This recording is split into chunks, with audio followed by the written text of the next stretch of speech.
présentement. Tactical FM. Tactical FM Live. TacticalFM.com. Dénoncez la désinfo.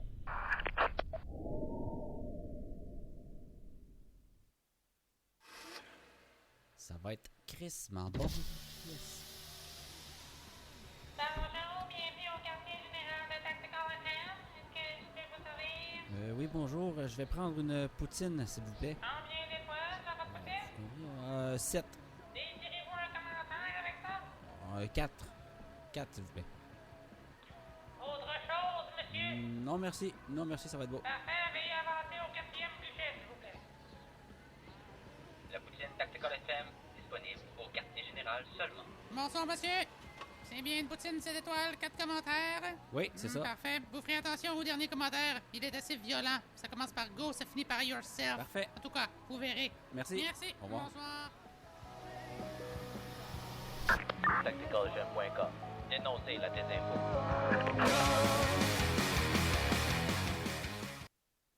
Pour un temps limité seulement, tous ceux qui s'abonneront au Twitter de Tactical FM recevront des félicitations. Merci et félicitations. Twitter.com/TacticalFM. Abonnez-vous et recevez vous aussi des félicitations. Oh mon frère, que Vélini dans ton collywock que tu as là, à te plaindre sans cesse de Tactical. Ville pensée que je vais chasser par des dog shocks.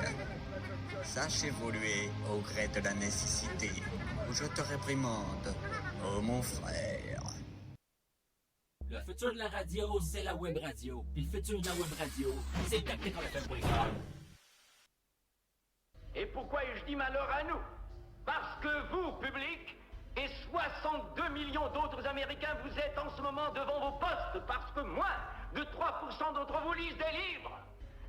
Parce que moins de 15% d'entre vous lisent la presse. Parce que votre seule vérité vous vient de votre poste de TV. À l'heure actuelle, par exemple, toute une nouvelle génération n'a jamais connu autre chose que ce qui lui vient du petit écran. La TV, c'est son évangile. C'est la vérité révélée. Avertissement. Le contenu et le langage utilisé dans ce podcast est insupportable à écouter pour plusieurs raisons. Vous entrez maintenant dans une zone totalement craquée mentaliste, à vos risques et périls. Tenez-vous le pour dit. Et que je n'envoie pas un fialet à barbe.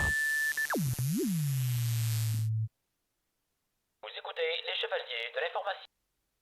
Action stations. And this will spiral out of control fast. Launch. The alert.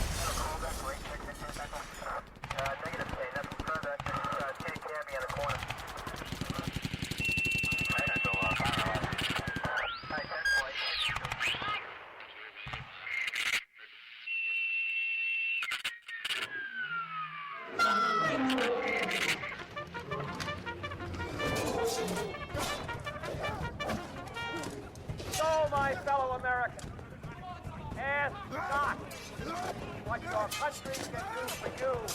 Ask what you can do for your country. We seek only the day when nation shall not lift up sword against nation. Neither shall they learn war anymore. My fellow citizens of the world, ask not what America will do for you, but what together we can do for the freedom of man. Because people have got to know whether or not their president's a crook. Well, I'm not a crook. So we are fighting for.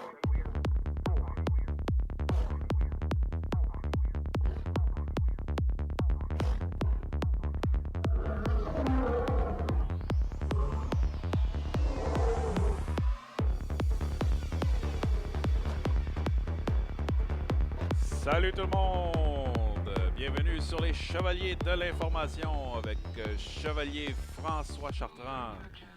Nous sommes aujourd'hui, jeudi le 23 février 2012. Il est présentement 8 heures à Montréal. Alors, il me fait plaisir d'être avec vous encore aujourd'hui. Une autre émission qui commence.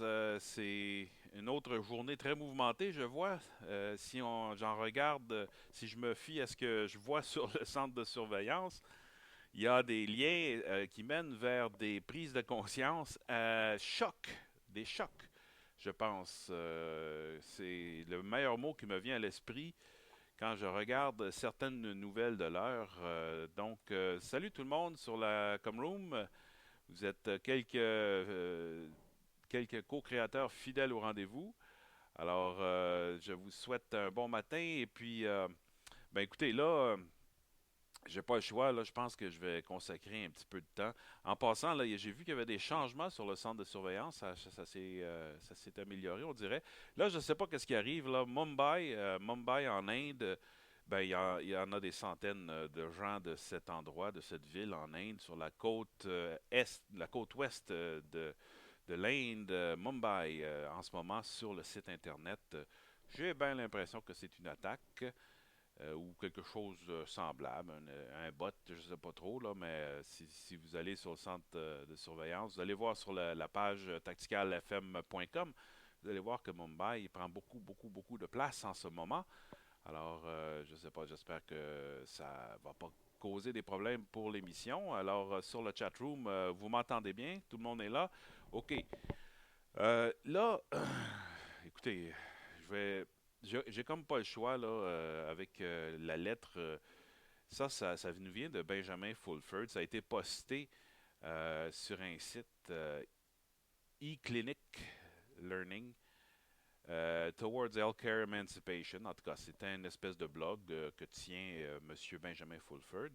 Et là, il y a un article qui a été posté le 20 février 2012 par Benjamin lui-même. L'article est intitulé A March 31st deadline has been delivered to the Committee of 300 by the Gnostic Illuminati faction. Alors, je pense que, bon, je vais vous le dire en français, là, pour ceux qui ne comprennent pas l'anglais. Il y a un deadline, c'est-à-dire un échéancier pour le 31 mars qui a été avancé, qui a été annoncé au comité des 300 par les Illuminati gnostiques, la faction gnostique des Illuminati. Alors, vous savez, pour le commun des mortels qui va regarder un titre comme ça, il va dire « Hein? Comité des 300, faction gnostique des Illuminati. » OK, bon. La plupart des gens n'ont pas la moindre idée de quoi il s'agit. Alors moi, j'ai lu cet article, puis là, je me suis dit, bon, ça serait intéressant qu'on décortique cet article-là, ce que Benjamin Fulford nous explique, et que je vous donne mon opinion là-dessus. Alors, c'est confirmé, le son est bon, 5 sur 5. OK, bon, là, écoutez, je vais y aller méthodiquement par le début, là. Malheureusement, c'est tout en anglais. Je vais essayer de rapidement vous traduire l'essentiel. Bon, là, il y a un groupe qui prétend avoir déclenché la révolution américaine, la révolution française et la révolution russe. Rien de moins, hein? Vous savez, la révolution bolchevique. C'est un groupe qui, évidemment, qui a une puissance globale depuis longtemps. On ne peut pas commencer à déclencher des révolutions sur 3 continents différents. À travers des décennies, plusieurs générations. Disons que la Révolution française et américaine sont arrivées très proches l'une de l'autre. C'était une période, la Révolution bolchevique, je ne me souviens pas exactement de la période, mais en tout cas, c'est déjà en partant dans la première phrase, là, on a un groupe qui dit qu'ils ont commencé des révolutions dans le passé, qui ont changé l'histoire du monde. Hein. On sait que la création de la République des États-Unis d'Amérique et la création de la République française, et ensuite de ça, on a l'Union soviétique. On nous dit ici que il y a des gens qui ont, c'est eux qui ont créé ces révolutions-là, puis là ils veulent en créer une mondiale. Ça c'est mon interprétation. On va voir plus tard dans la lettre. Mais en tout cas, tout de suite en partant, moi je peux vous dire une chose. On va y revenir plus tard dans l'article, là, mais les révolutions n'ont jamais vraiment été très utiles pour les révolutionnaires. Au contraire, ce sont souvent les révolutionnaires qui payent le plus cher. Et au bout de la ligne, on se rend compte que dans les hautes instances du pouvoir, ceux qui ont vraiment beaucoup d'argent et d'influence peuvent s'accommoder assez facilement d'une révolution. Ce sont les pauvres qui en bavent dans une révolution. C'est le peuple, les gens ordinaires, c'est eux qui payent la note d'une révolution. Et ce sont aussi eux souvent qui servent dans la révolution, c'est-à-dire c'est la main-d'œuvre, c'est la force des travailleurs et des gens pauvres en général qui va être absolument vitale pour mener une révolution. Il faut pouvoir enrôler la masse de la population dans ce mouvement, sinon on a une contestation qui est mitigée et on n'a pas un renversement complet. Donc une vraie bonne révolution, là, ça coûte très cher, mais c'est surtout le peuple qui paye. Et dans le cas de la famille Romanov, vous savez, les tsars de Russie ont été renversés, et puis la famille Romanov, famille royale des tsars de la Russie impérialiste, la Russie impériale, eh bien, ils ont été mis à mort. Il y aurait eu une survivante, là, je me souviens plus de son nom, là. Il y aurait eu une sœur, une des filles de la famille d'Alexander, de la famille Romanov qui aurait survécu. En tout cas, ça c'est une autre histoire.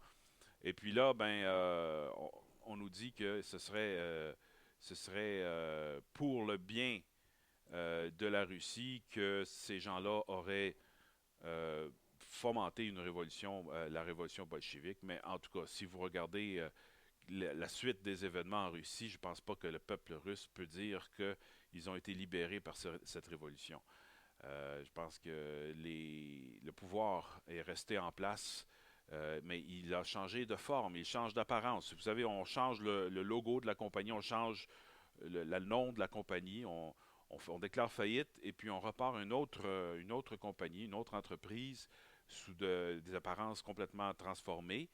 Mais derrière, c'est le même capital, c'est le même argent, c'est le même vieil argent qui va réinvestir dans la reconstruction après que la Révolution a fait ses dommages.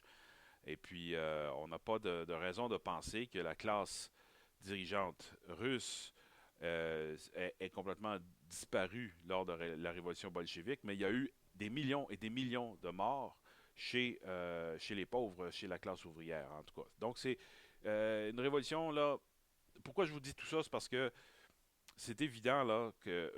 regardez, je vais continuer l'article puis vous allez tout comprendre. J'espère que j'aurai le temps là, dans l'émission de couvrir la majorité de l'article. Mais on nous dit ici que leur porte-parole, son nom de famille, c'est Romanov. Alexander Romanov. Bon. Est-il descendant de cette famille que je vous parlais qui est bon... et comment se fait-il qu'il est porte-parole de ceux qui ont fomenté la révolution, en tout cas.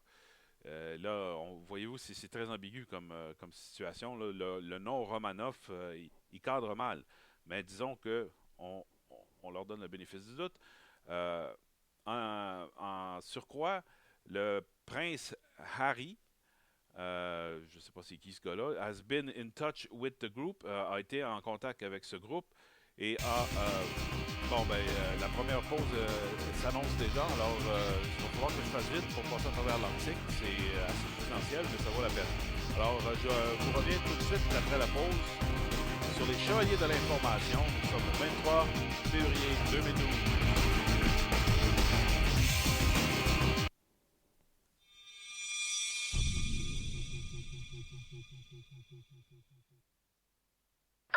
TacticalFM.com. Dénoncer la désinfo.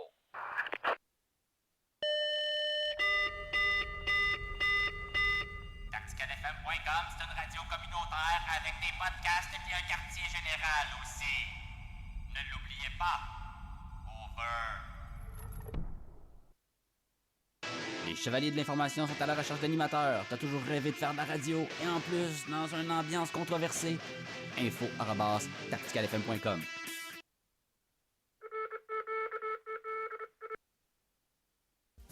On peut transformer le monde dans lequel on est. Et ça, c'est par la communication que ça se fait. Lorsqu'on met les gens en contact les uns avec les autres.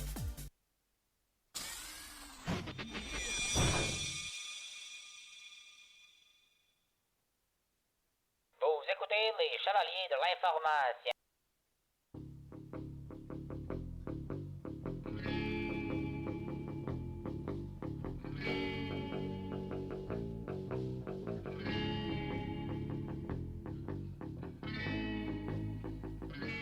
bon, l'article continue ici, puis on nous dit que, bon, le groupe s'est mis d'accord avec le prince Harry, pour enlever le pouvoir, prendre le contrôle, écoutez, to take over control, de prendre le contrôle de la famille royale britannique, de l'enlever le contrôle à la reine, hein, de supplanter la reine comme chef de la famille royale britannique. C'est pas un petit contrat, ça, mes amis. Il y a bien des gens qui pensent que la reine d'Angleterre, elle a un rôle factice. Elle est là seulement pour les apparences. C'est un vieux système qui est maintenant seulement symbolique, traditionnel, qui n'a rien de vraiment concret dans son pouvoir. Mais détrompez-vous, elle est vraiment une tête couronnée d'une famille extraordinairement puissante qui a énormément d'influence. La reine Élisabeth d'Angleterre est l'une des personnes les plus riches au monde. Et croyez-moi, elle a un pouvoir très, très, très réel. Les agents de la couronne sont un groupe extrêmement puissant, très actif à travers toutes les nations du Commonwealth et à travers le monde entier, incluant le Québec. Donc, de neutraliser ce pouvoir, de décapiter ce pouvoir, ça, c'est un énorme contrat. Mais encore là, on n'est pas au sommet de la pyramide parce que vous savez, la reine d'Angleterre, parce qu'on sait qu'il y a eu la révolte, le protestantisme qui a pris, qui est devenu la religion officielle en Angleterre. Mais la reine demeure quand même prisonnière de ce vieux réseau de familles royales centré sur le Vatican. Et Jonathan parlait justement des Nations Unies. Eh bien, devinez qui est derrière cette organisation. On va d'ailleurs en parler un peu plus tard dans la lettre ici. Il y a des signes tels que l'abdication de plus d'une douzaine de banquiers seniors, de banquiers d'expérience, des banquiers importants. L'annonce qu'il y a eu une fraude de 15 trilliards en Angleterre et une fraude de 6 trilliards en Italie. Et que ces avertissements ont été pris sérieusement. Donc, ils nous disent que leur groupe est crédible et a de l'impact. Le cas de l'Italie, il y a eu le vice-premier ministre de l'Italie, Silvio Berlusconi, qui a été arrêté. Ils disent que c'est en relation avec cette fraude. Et là, il y a une rencontre qui est à l'horaire cette semaine entre la Société du Dragon Blanc, des représentants de la Société du Dragon Blanc et des représentants de la famille du Dragon dans l'Asie continentale pour discuter la création j'ai perdu la page. Discuter la création d'une agence de planification économique. Hein, donc, ce qu'ils nous disent ici, c'est que là l'Asie va s'impliquer dans l'affaire au plus haut niveau pour renverser le pouvoir en place qui tient l'Occident en otage par des plans machiavéliques. Et là, les bons Chinois, les bons Asiatiques vont faire un geste honorable en nous libérant par la Révolution. Là, moi, je vous dis tout de suite en partant, là, moi, je ne crois rien de ça. Moi, je pense là, que les gens à qui on a affaire sont extrêmement rusés et très, très, très sanguinaires. Et pour eux, c'est clair que la solution finale à tous leurs problèmes pour justement relancer leur puissance économique, c'est une bonne vieille révolution. Là. C'est un bon vieux stratagème qui fonctionne très bien. On met les pays à feu et à sang à travers les révolutions. Si on ne peut pas le faire par des affrontements guerriers entre les nations, on peut le faire à l'intérieur d'une nation par une guerre civile, par une révolution. De toute manière, là, le thème général, c'est la violence. Et ce sont des maîtres dans l'art de la violence. Et c'est ce que je pense que M. Fulford ne comprend pas, et c'est pour ça qu'il est victime de cette arnaque, c'est qu'il ne comprend pas que ce ne sont pas des problèmes directement reliés à l'argent qui sont les pires, mais ceux directement reliés à l'armement et à la violence. Et cette violence, ces gens qui l'accusent et qu'il veut détrôner en sont des experts. Et donc, lorsqu'on parle d'une révolution, on parle aussi d'énormément de tensions et possiblement, et là c'est ce que je vous dis, c'est que pour lancer une révolution, regardez ce qui se passe en Afghanistan, on a des nouvelles là-dessus, là, apparemment il y a des gens qui auraient des soldats américains en Afghanistan qui auraient brûlé des copies du Coran, et là soudainement dans les nouvelles on a la rage des Afghans qui est mis en gros plan pour nous faire comprendre là, que ce qui a vraiment enragé les Afghans, c'est qu'on a brûlé leurs livres sacrés. Alors que la réalité est tout à fait différente. C'est encore une autre façon d'attirer l'attention sur les tensions religieuses, les conflits religieux. Si les Afghans sont en colère, c'est beaucoup plus parce qu'on est en train de détruire leur pays. Et ça, cette idée-là que c'est exclusivement basé sur cette colère. Lorsque le général, le chef de l'OTAN, des forces de l'OTAN, le général, j'ai oublié son nom, mais qui se présente en pleine télévision pour s'excuser, c'est ridicule. Vous savez, les Américains sont coupables de crimes des 1000 fois pires que de brûler un simple livre lorsqu'ils... en tout cas, vous savez, il y a un massacre là-bas. Là. C'est pas, le problème, c'est pas que les Américains ont brûlé quelques livres. C'est beaucoup plus grave que ça. Et cette excuse de ce général-là fait partie de cette mise en scène pour vous faire croire que c'est vraiment non pas pour des raisons humanitaires, que les Afghans ne sont pas des êtres humains qui sont en colère parce qu'ils ont mal, parce qu'ils souffrent, mais plutôt parce que ce sont des fanatiques religieux qui ne jurent que par leur religion et qui n'ont d'intérêt que pour leur religion et que là, ils veulent une guerre religieuse. Mais la réalité sur le terrain, c'est pas du tout ça. Les Afghans ont des bonnes raisons d'être en colère et qu'on dise qu'ils sont en colère à cause de ça, mais ça fait partie de ce spin médiatique, cette désinformation.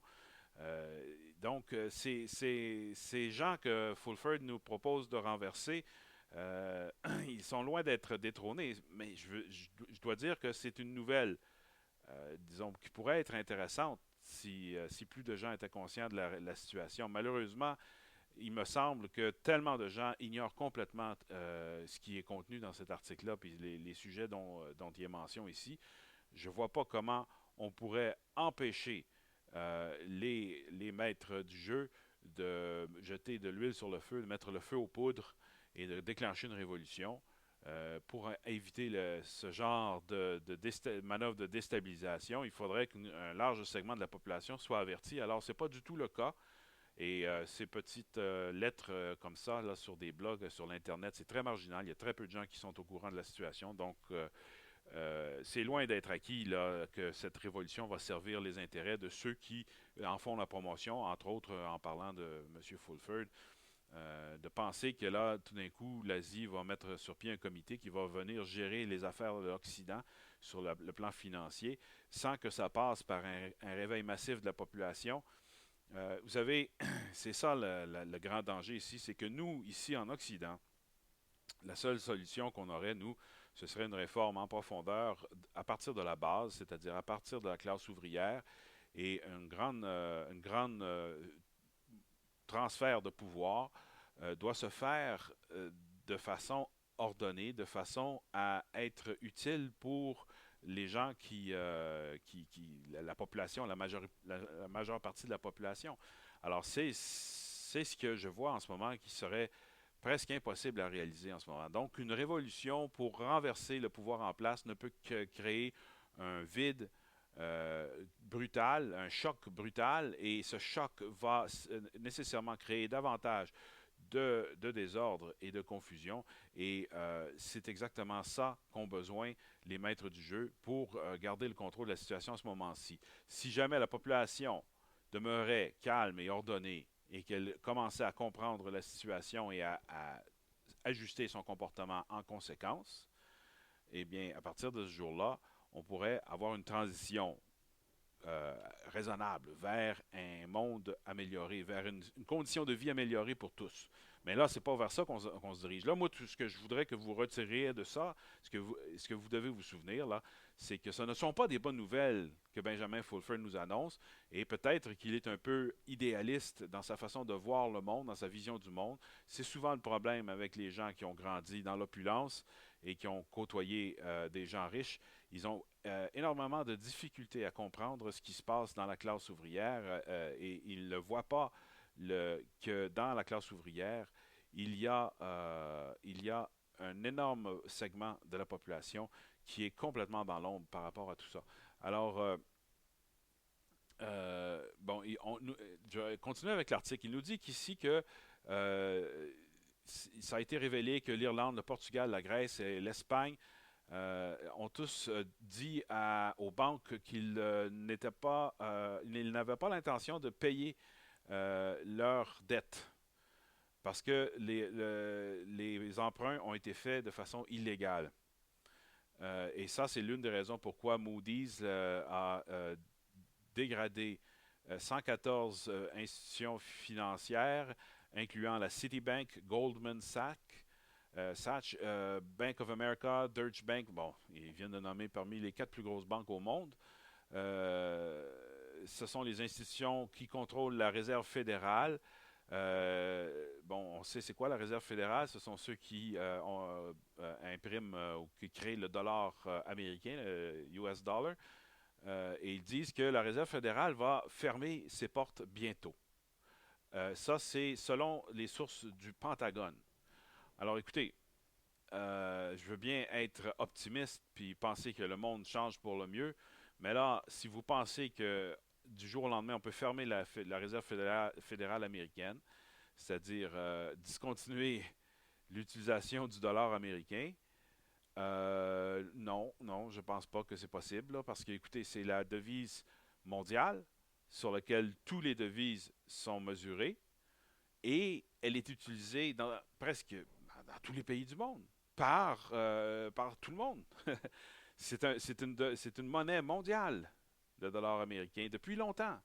Il y a bien des pays dans le monde, vous êtes bien mieux d'arriver là avec beaucoup de dollars américains dans vos poches. C'est la meilleure monnaie utilisée un peu partout sur la Terre, qui est acceptée partout et qui permet cette économie mondiale d'exister. Je peux bien comprendre que il y a des vices inhérents à ce système de la Réserve fédérale américaine, mais comment allons-nous nous débarrasser de cette devise centrale sans créer un désordre absolument épouvantable? Alors, le scénario qui nous est présenté ici est cataclysmique. Ce que nous aurions besoin de faire, c'est de reprendre le contrôle de notre société occidentale de l'intérieur par le processus politique. Mais il est trop tard pour ça déjà. Alors, il y a des nuages très noirs qui s'avancent à l'horizon, mes amis. Alors, avec la charmante musique, je vous laisse à réfléchir à ces différents points et je vous reviens tout de suite après la pause.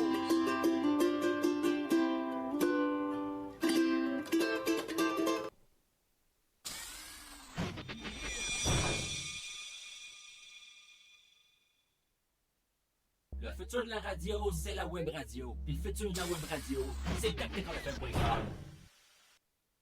Saviez-vous qu'en allant sur twitter.com/tacticalfm, eh bien, on arrive sur le compte Twitter de Tactical FM. Wow! Oh mon frère, que Vélini dans ton Hollywood que tu as là, à te plaindre sans cesse de Tactical. Ville pensée que je vais chasser par des talk-shows. Sache évoluer au gré de la nécessité, ou je te réprimande, oh mon frère. L'heure est grave. Hazardous environment detected. Êtes-vous en mesure de reconnaître le vrai du faux? Un outil puissant est maintenant à votre disposition. TacticalFM.com. Ose dénoncer. TacticalFM.com. Ose dénoncer la désinformation.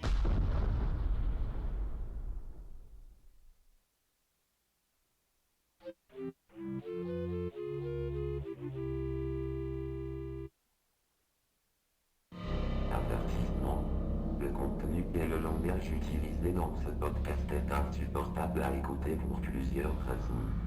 Vous entrez maintenant dans une zone totalement craquée mentaliste, à vos risques et périls. Tenez-vous le pour dit. Et que je n'envoie pas un fialet tabac. You're listening to the night of news on tacticalfm.com.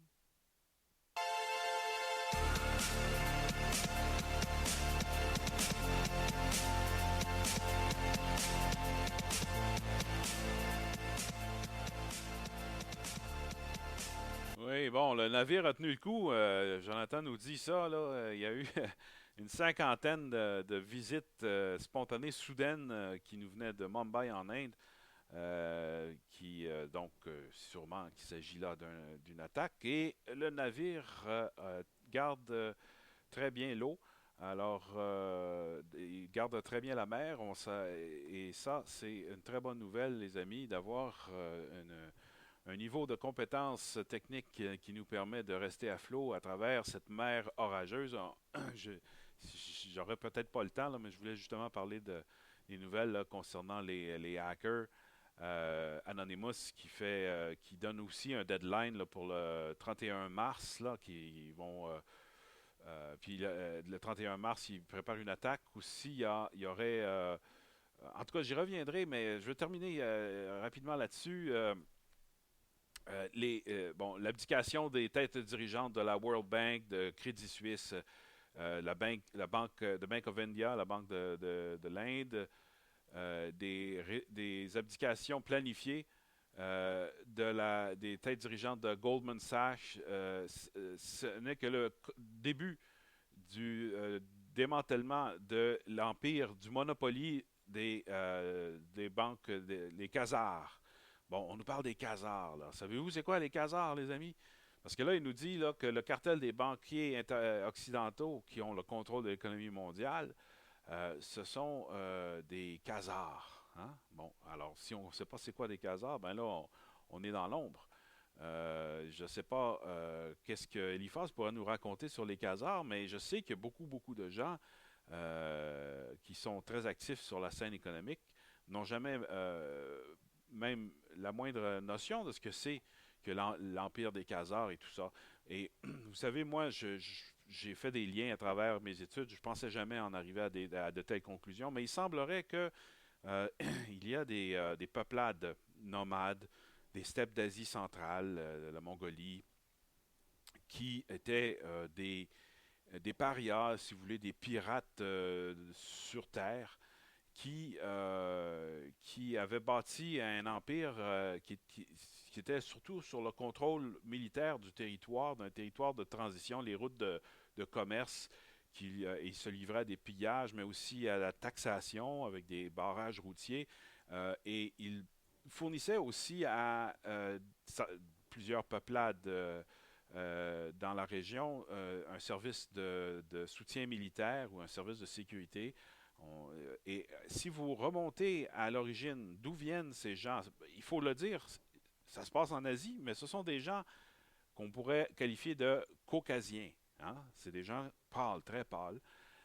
Et leur origine est mystérieuse jusqu'au jour où vous avez l'Internet qui apparaît, et puis là, tout d'un coup, les morceaux du casse-tête se mettent ensemble, puis on découvre des choses nouvelles, dont le peuple Sith, les Sith, qui est un peuple très, très mystérieux, sur lequel on ne savait presque rien jusqu'à tout récemment. On a fait de nouvelles découvertes archéologiques au nord de la Chine et en Mongolie, des vestiges d'une tribu, d'un peuple extrêmement raffiné, sophistiqué, avec une culture très avancée, et sur lequel on ne sait presque rien, mais on sait que c'était des hommes blancs. Et moi, je pense que ce sont l'une des tribus qui a été formée après l'exode d'Égypte, lorsque les Hyksos ont été chassés d'Égypte, le royaume du nord de l'Égypte. Une partie d'entre eux se sont retrouvés dans cette partie du monde, et ils sont devenus des nomades guerriers, des éleveurs qui élevaient du bétail et des chevaux et qui maintenaient le contrôle d'un grand territoire qui était plutôt inhabité ou sauvage. Et ces gens ont progressivement migré vers l'ouest Et ils se sont incorporés à un moment donné avec...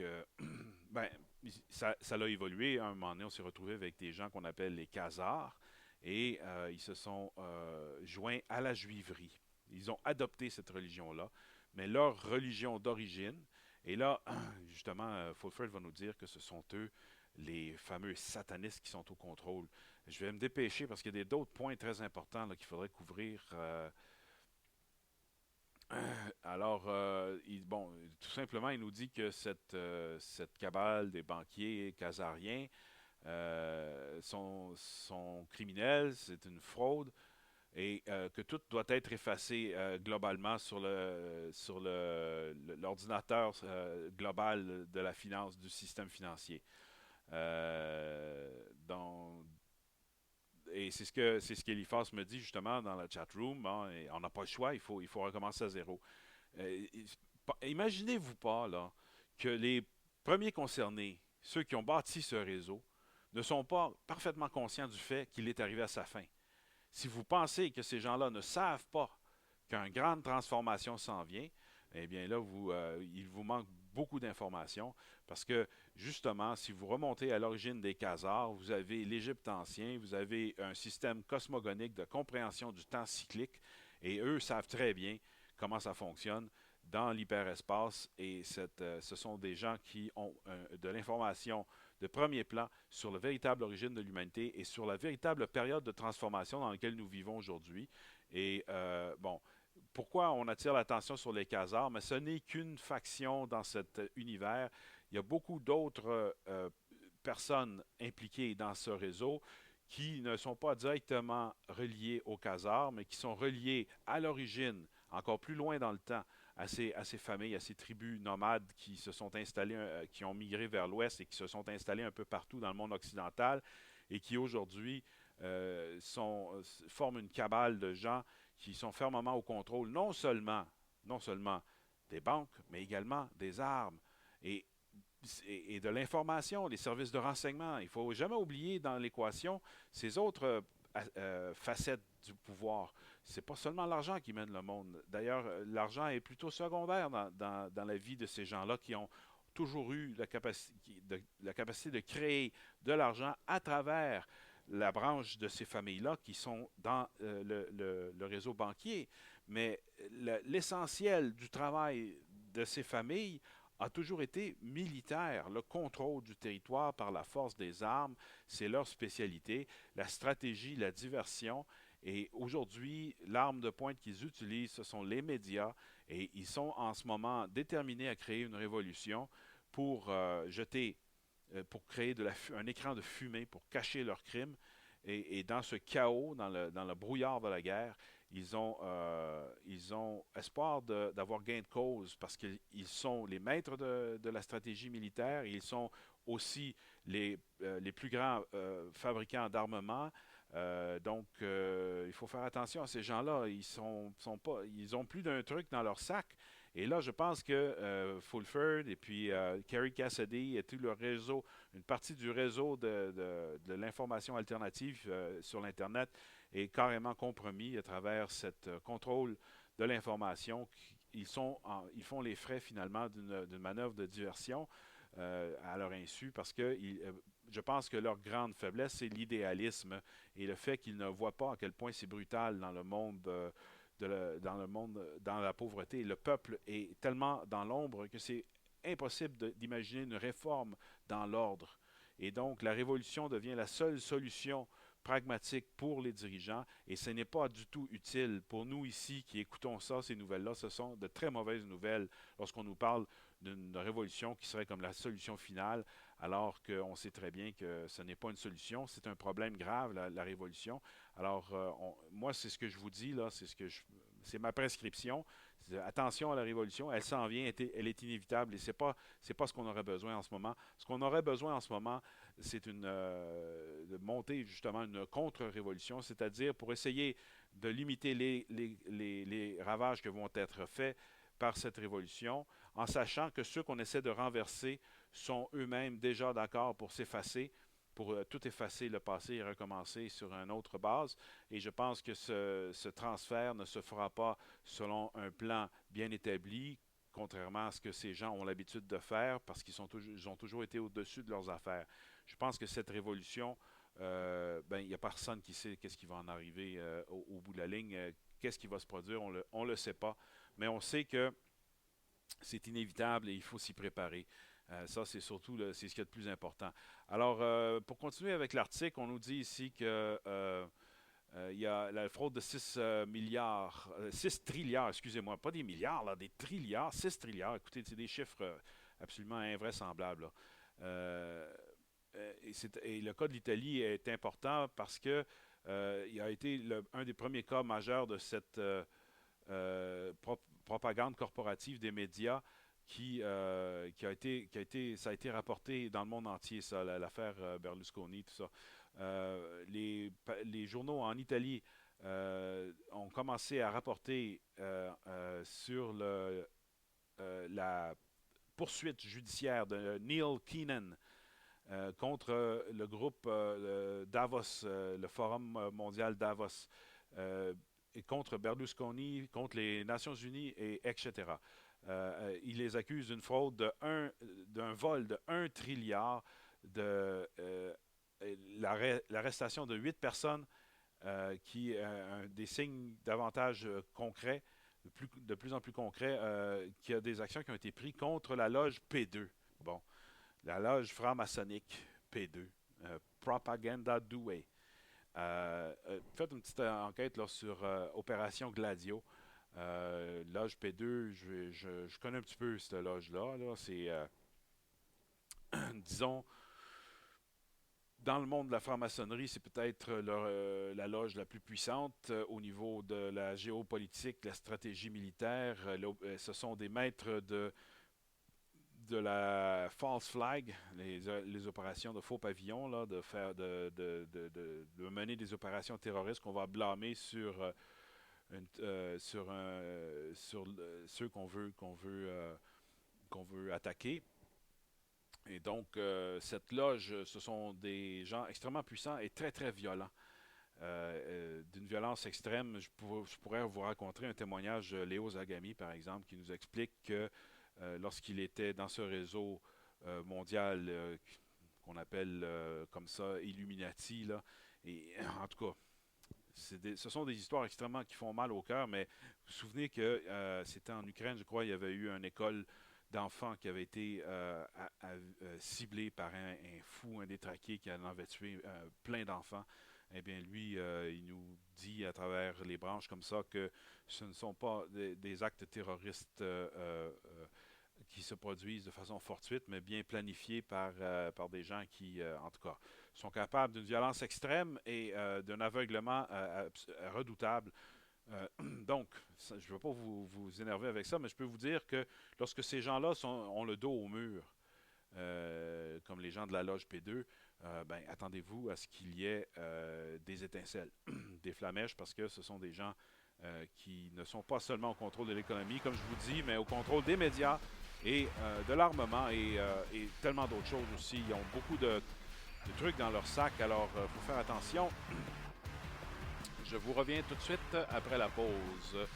Il est présentement 8h45 sur les Chevaliers de l'Information avec Chevalier François Chartrand. Et tout de suite à 9h, vous aurez le début de l'émission de Caporal et ensuite Eliphas et Mario et McFly. Je vous reviens après la pause.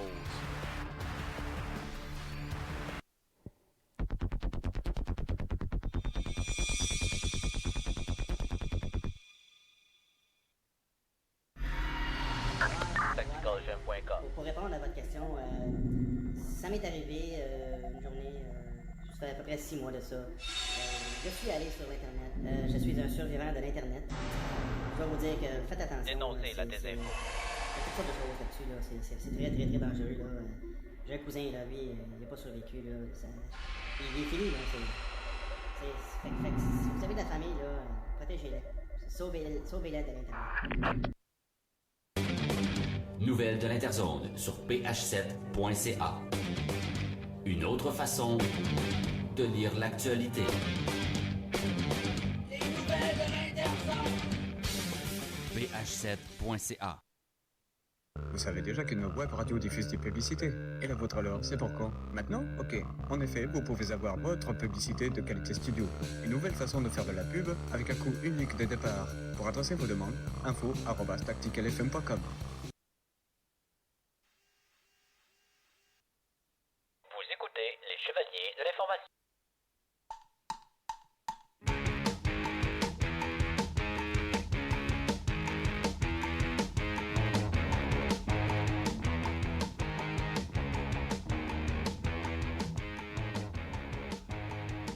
Ouais, bon, ben, quoi qu'il en soit, justement, Jonathan, c'est ça là, l'affaire, là, c'est que de toute manière, ça va pas bien pour tous ces pauvres gens qui n'ont pas vraiment aucun contrôle sur leur propre vie parce que ces grands mouvements-là, ça leur passe tellement loin au-dessus de la tête.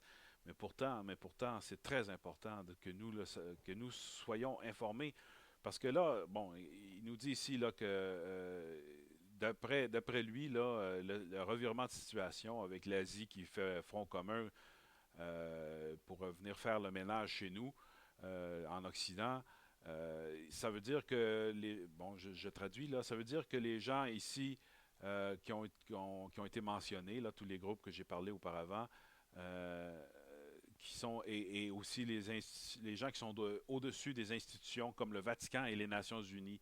Vous voyez, il fait un lien assez direct. Là. Il nomme ces deux organisations-là comme étant unies au sommet par leurs dirigeants, le Vatican et les Nations Unies. Et ces gens-là ne sont plus immunisés contre les arrêts. Et vous voyez, c'est ça là, que je trouve un peu la naïveté dans cet article-là. On peut les arrêter, oui, mais la justice, mes amis, c'est la force. Le droit réside dans la force. Might makes right.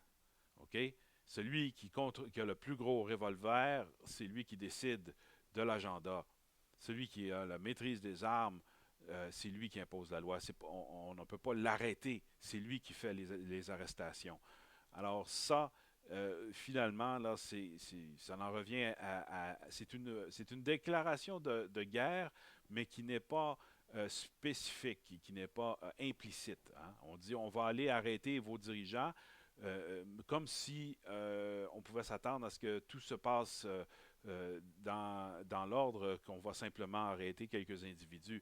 Mais on oublie de mentionner que ce sont des individus qui sont fermement aux commandes d'une immense machine dont la main-d'œuvre est en très, très grande partie complètement aveugle.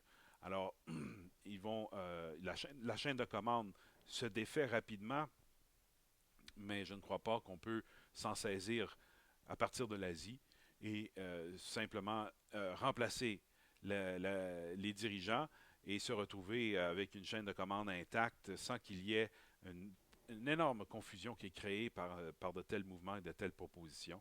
Alors, encore une fois, je le répète, c'est la constante qui revient constamment lorsque je regarde un tel article, c'est que peu importe ce qui va se produire, si on porte la moindre crédibilité à cette information ici, là, on s'en va vers une époque extrêmement turbulente, parce que vous pouvez être sûr que ces gens-là ne vont pas se laisser arrêter sans riposter, sans répliquer, et souvent leurs répliques sont colossales, il faut s'attendre à des opérations de false flag justement pour détourner l'attention si jamais de telles accusations seraient substantielles et qu'il y aurait un processus pseudo-légal qui se mettrait en place, une communauté internationale qui commencerait à s'organiser. Je peux vous garantir qu'ils ont bien des moyens de désorganiser un tel effort avec du terrorisme à grande échelle. Écoutez, il ne faut pas sous-estimer ces gens-là, ils sont capables de bien des choses. Moi, ce que je dis, c'est que ils ne seront pas renversés facilement, mais ils vont s'effondrer par leurs propres erreurs.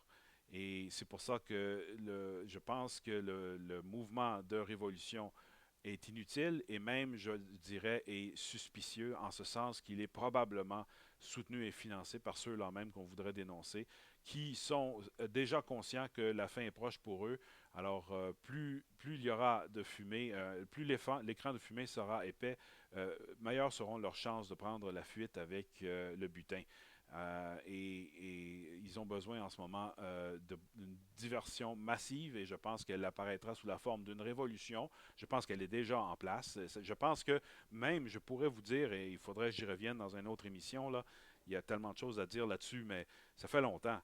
Ça fait longtemps qu'ils ont vu venir le coup et ils ont des cellules dormantes un peu partout dans le monde occidental de gens qui sont prêts à déclencher une révolution.